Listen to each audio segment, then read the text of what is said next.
Welcome to I Believe, where we talk about culture and philosophy in America. I'm Joel Douglas, and I believe in America. Thanks for joining me. What's the philosophical basis for education and public funding? The context of this piece is the premise that Americans need to be able to connect to big human capital infrastructure, job training, education, professional qualifications. Individuals and communities need effective policy, accessible education, and equitable infrastructure to realize their potential. Enhancing collective individual capability fuels national growth, security, and competitiveness. The infrastructure in question is human capital, people's knowledge, skills, and abilities. Human capital is foundational infrastructure similar to bridges, roads, and dams. This infrastructure supports the national capability that underpins and enhances the nation's overall capability. To set the stage for this experiment, my voice is my own. The other voice for this piece is Ava Synth, the name of the ChatGPT voice. Brilliant 11 Labs text-to-speech created the voice. I edited Ava's responses so they were shorter and more focused. Ava, what's the philosophical basis for advancing your education? Advancing education can be explored through multiple lenses, including personal growth, societal contribution, and the pursuit of truth. Philosopher John Dewey emphasized education's role in fostering critical thinking, creativity, and personal fulfillment. This perspective aligns with the concept of self-actualization in Abraham Maslow's hierarchy of needs, suggesting that education can help individuals achieve their highest potential. From a societal perspective, education is crucial for cultivating informed and responsible citizens. It equips individuals with the knowledge and skills necessary to contribute positively to society and to participate effectively in democratic processes. Plato, in his work The Republic, argued for the importance of education in creating a just society. He highlighted its role in preparing leaders and citizens who can contribute to the common good. Philosophically, the pursuit of education emphasizes the intrinsic value of knowledge and the intellectual fulfillment that comes from understanding the world. That's a very utopian view of education, and I don't disagree with the point. But utopian ideals lack teeth. Is the philosophical basis for education not the right to own yourself? The concept of self-ownership, or the idea that individuals have the right to control their own bodies and lives, is indeed another philosophical basis for furthering education, albeit from a different angle. This perspective is grounded in libertarian and classical liberal philosophies, which emphasize individual autonomy, freedom, and rights. Philosophers like John Locke and Robert Nozick have argued for the principle of self-ownership, which asserts that individuals own themselves and, by extension, have the right to the fruits of their labor and the freedom to pursue their own happiness. Education empowers individuals by enhancing their autonomy and ability to make informed decisions about their lives. Education enables individuals to develop their capacity, make autonomous choices, and engage in the exercise of their freedoms. With education, an individual can better assert control over their life trajectory, make choices that reflect their values and interests, and resist coercion. Additionally, furthering education can lead to greater economic independence and self-reliance, aspects that are closely tied to the concept of self-ownership. With higher levels of education, individuals are often better positioned to secure employment, achieve financial independence, and contribute to society in meaningful ways, so long as participating their self-ownership through economic means. I'm familiar with John Locke. He's the source of individualism and therefore American theory. He's the philosopher who advanced the principles that became the U.S. Constitution. Who was Robert Nozick? Robert Nozick, 1938 to 2002, was an American philosopher and prominent figure in political philosophy, ethics, and epistemology. He was a professor at Harvard University and is best known for his book Anarchy, State, and Utopia, published in 1974 by Blackwell Publishers. Anarchy, State, and Utopia argued for a libertarian minimal state limited to the narrow functions of protection against force, theft, fraud, and enforcement of contracts. Nozick's libertarian philosophy is grounded in the principle of self-ownership, where individuals have the right to control their own bodies, actions, and the fruits of their labor. He argued against the redistribution of wealth by the state on the grounds that it violates individuals' rights. What would Nozick have thought about the state ensuring people have a right to access to education? Consistent with his libertarian views, Nozick would likely see education as a private good that individuals should obtain through their own efforts and resources or through voluntary exchanges and agreements. Nozick championed a minimal state, strictly limited to protecting individuals' rights to life, liberty, and property. This minimal state is contrasted with a more expansive state that might engage in redistributive policies or provide a wide range of public services, including education. Based on Nozick's libertarian principles, he would likely oppose any system that funds public education through compulsory taxation, seeing it as a form of redistribution that infringes on individuals' rights to their property. He argued that redistributive policies violate the principle of self-ownership and entitlement theory, which holds that people are entitled to their holdings, e.g. income property, if they have acquired them through just means. While Nozick might oppose state-mandated funding for education through taxation, he could potentially support voluntary efforts to provide educational opportunities. This could include private schooling, scholarships funded by private donations, or community-funded educational initiatives, so long as participation and funding are voluntary and do not involve coercion by the state. So Nozick would be against the entire public American university system? What was Nozick's background before he taught at Harvard?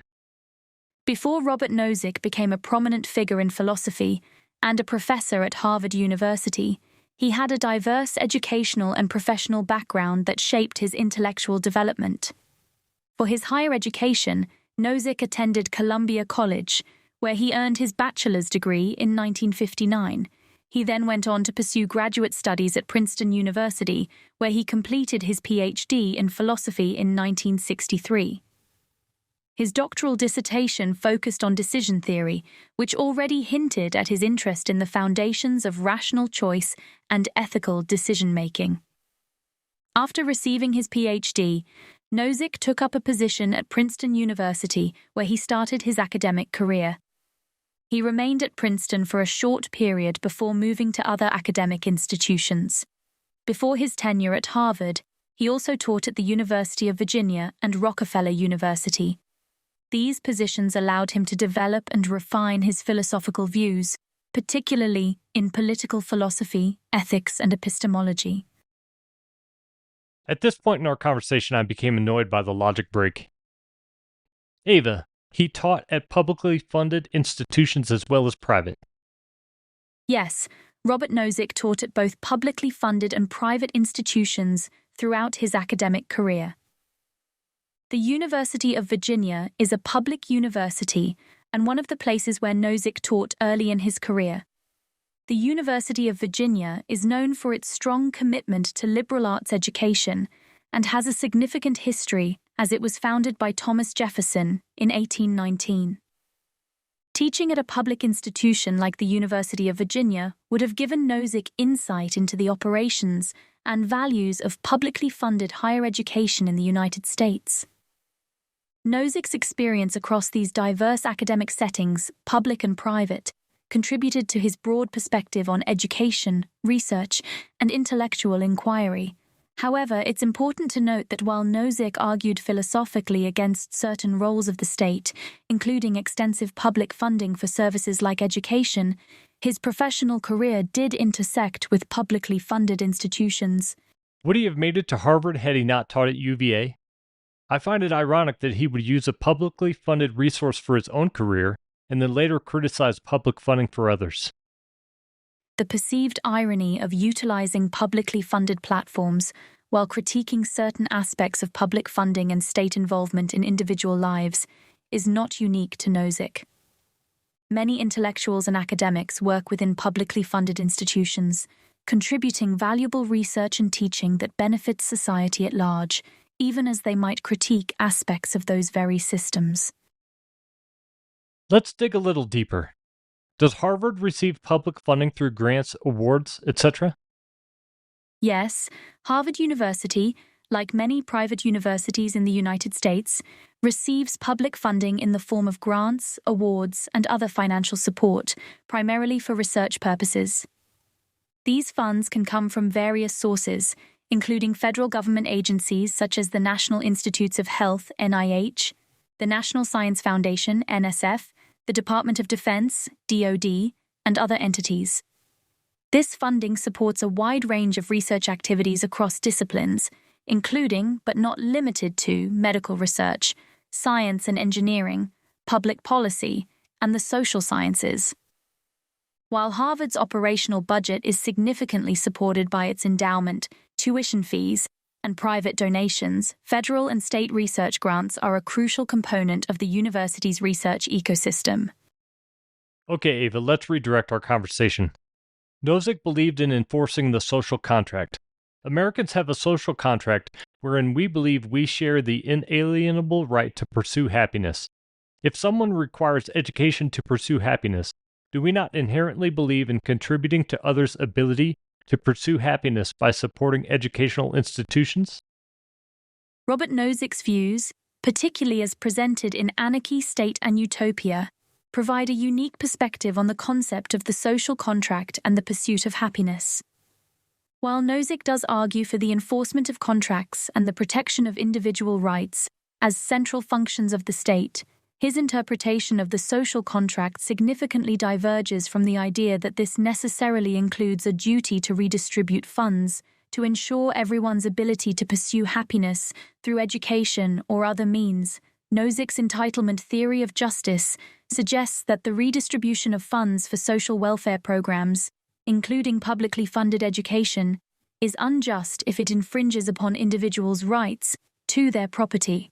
According to Nozick, unless individuals voluntarily choose to contribute their resources for the benefit of others, compelling them to do so through taxation constitutes a violation of their rights. In essence, while Nozick deeply values the pursuit of happiness, his philosophical stance does not inherently support the idea of redistributing funds for education or other means of enabling this pursuit as a state-enforced obligation. I didn't mean to imply a redistribution of funds. I mean Americans, by virtue of being American, choose to willingly give some funds to enable others to achieve their pursuit of happiness at some level. What would Nozick think of this position? And Robert Nozick would likely view the position that Americans choose to willingly give some funds to enable others to achieve their pursuit of happiness as a reflection of individual autonomy and voluntary association. As long as these contributions are not compelled by the state and respect the principles of individual rights and consent, they could be seen as consistent with his philosophical framework.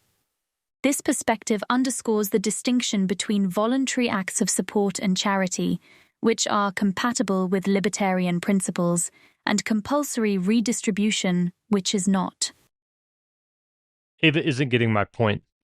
The contributions are compelled by the state. They're called taxes, but we do choose to pay them. Ava, here in America, we elect representatives. Our representatives choose to, on our behalf, fund public institutions to enable others to achieve their inherent right to pursue happiness. Every state in the Union has a public university. Therefore, we as individuals choose to fund public institutions. Further, this means our commitment to education isn't compulsory, it's voluntary. Your argument posits an interesting perspective on the democratic process and the funding of public institutions in the United States, including education. This view suggests that, because Americans elect representatives who make decisions on public funding, including for education, this process is essentially a form of collective voluntary choice rather than compulsory imposition. Of course, conversing with a large language model has no end. You type, and it writes back. And Ava is not the esteemed Dr. Nozick. Individuals and communities need effective policy, accessible education, and equitable infrastructure to realize their potential. Americans need to be able to connect to big human capital infrastructure, job training, education, professional qualifications. Enhancing collective individual capability fuels national growth, security, and competitiveness. Human capital infrastructure, people's knowledge, skills, and abilities, is foundational infrastructure similar to bridges, roads, and dams. This infrastructure supports the national capability that underpins and enhances the nation's overall capability. In our democratic republic, we elect representatives to act on our behalf. These representatives choose to fund public institutions to enable others to achieve their inherent right to pursue happiness. Every state in the Union has a public university. Therefore, we as individuals choose to fund public institutions to enable others to achieve their inherent right to pursue happiness. May God bless the United States of America.